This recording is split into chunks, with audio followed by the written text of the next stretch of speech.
देखिए बेटा, अब एक हमारी ये नेक्स्ट हेडिंग है, ये भी बहुत इंपॉर्टेंट है बेटा। क्या है बेटा? व्यतिकरण और विवर्तन में अंतर। ठीक है, difference between interference and diffraction. व्यतिकरण और विवर्तन में अंतर, ये भी हमारा इंपॉर्टेंट क्वेश्चन है। तो क्या हमारे बेटा व्यतिकरण और विवर्तन में अंतर है? ठीक है, आप लोग देखें बेटा, पहला अंतर है हमारा व्यतिकरण और विवर्तन में कि जो व्यतिकरण होता है वो दो कला संबद्ध स्रोतों से होता है। किससे होता है बेटा? जो व्यतिकरण होता है वो किससे होता है? दो कला संबद्ध स्रोतों से होता है। अब अभी हम लोगों ने बेटा व्यतिकरण वाला जब डायग्राम पढ़ा था, तो उसमें हम लोगों ने देखा था कि बेटा एक स्रोत था, ठीक है, एक प्रकाश स्रोत था, ठीक है, और जो है पहले तो एक झिर्री थी, और उसके बाद क्या थी बेटा हमारी, अ, आगे एक और पर्दा था, उसमें कितनी झिर्री थी? दो। तो दो झिर्रियों से हमारा प्रकाश चल रहा था इस प्रकार से। तो वो हमारा क्या होता? S1 S2, दो झिर्रियां थी। और जो हमारा विवर्तन प्रतिरूप था, उसमें केवल क्या थी बेटा? एक ही झिर्री थी। क्या थी बेटा? एक ही झिर्री थी। ठीक है, एक ही स्रोत था प्रकाश का। ठीक है, प्रकाश का स्रोत एक ही था, इसमें दो थे। तो ये प्रकाश स्रोत कैसे होने चाहिए? कला संबद्ध स्रोत होने चाहिए। कला संबद्ध स्रोतों से आने वाले प्रकाश तरंगों के व्यतिकरण से क्या होता है बेटा? व्यतिकरण प्रतिरूप होता है। जबकि एक ही झिर्री से चलने, एक ही झिर्री के विभिन्न बिंदुओं से चलने वाली तरंगों के अध्यारोपण से क्या होता है बेटा? हमारा विवर्तन होता है।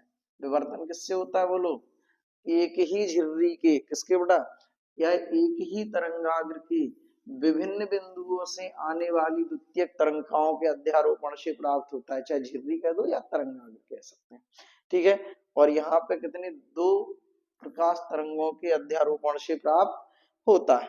ठीक है, और दूसरा है बेटा व्यतिकरण फ्रेंजें एक ही चौड़ाई की हो सकती हैं अथवा नहीं भी हो सकती हैं। जो व्यतिकरण की फ्रेंजें हैं वो क्या होती हैं?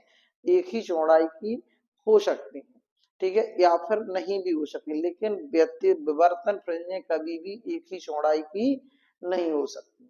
ठीक है, व्यतिकरण फ्रेंजें तो पहले तो एक ही समान चौड़ाई की ही होती हैं, और ये हो सकता है कि भिन्न भी हो। लेकिन जो हमारी विवर्तन फ्रेंजें हैं वो कभी भी क्या नहीं हो सकती बेटा? एक ही चौड़ाई की नहीं होती है। अब और अगला है बेटा व्यतिकरण प्रतिरूप में जितनी फ्रेंजें बनती हैं उनकी सबकी, जो दीप्त फ्रेंजें हैं उनकी तीव्रता, या दीप्त फ्रेंजें हैं उनकी तीव्रता एक समान होती है। जबकि विवर्तन प्रतिरूप में क्या होती है बेटा? तीव्रता एक समान नहीं होती है। विवर्तन प्रतिरूप में तो क्या होती है बेटा?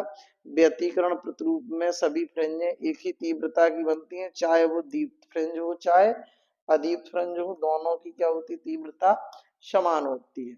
लेकिन विवर्तन प्रतिरूप में फ्रेंजों की तीव्रता एक समान नहीं होती है। ये क्या होती है? उत्तरोत्तर घटती जाती है दीप्त फ्रेंजों की, और अदीप्त फ्रेंजों की तीव्रता बढ़ेगी। तो दीप्त फ्रेंजों की तीव्रता क्या होती है? उत्तरोत्तर, मतलब एक फ्रेंज से दूसरी फ्रेंज पर जैसे ही जाएंगे वैसी क्या होगी? तीव्रता घटेगी।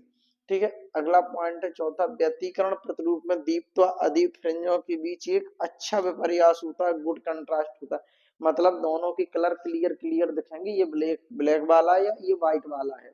ठीक है, जबकि विवर्तन प्रतिरूप में दीप्त व अदीप्त फ्रेंजों की बीच में एक मंद विपर्यास होता है, पुअर कंट्रास्ट होता है। मतलब ये क्लियर समझ में नहीं आएगा कि ये व्हाइट वाली फ्रिंज है या ब्लैक वाली फ्रिंज है।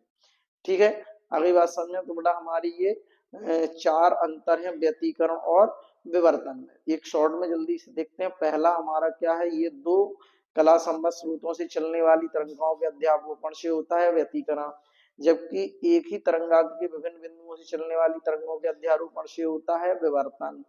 ठीक है, जो व्यतिकरण फ्रेंजें होती हैं वो एक ही चौड़ाई की होती हैं या फिर नहीं भी हो सकती हैं, जबकि विवर्तन प्रतिरूप में प्राप्त फ्रेंजों की चौड़ाई कभी भी एक समान नहीं होती है।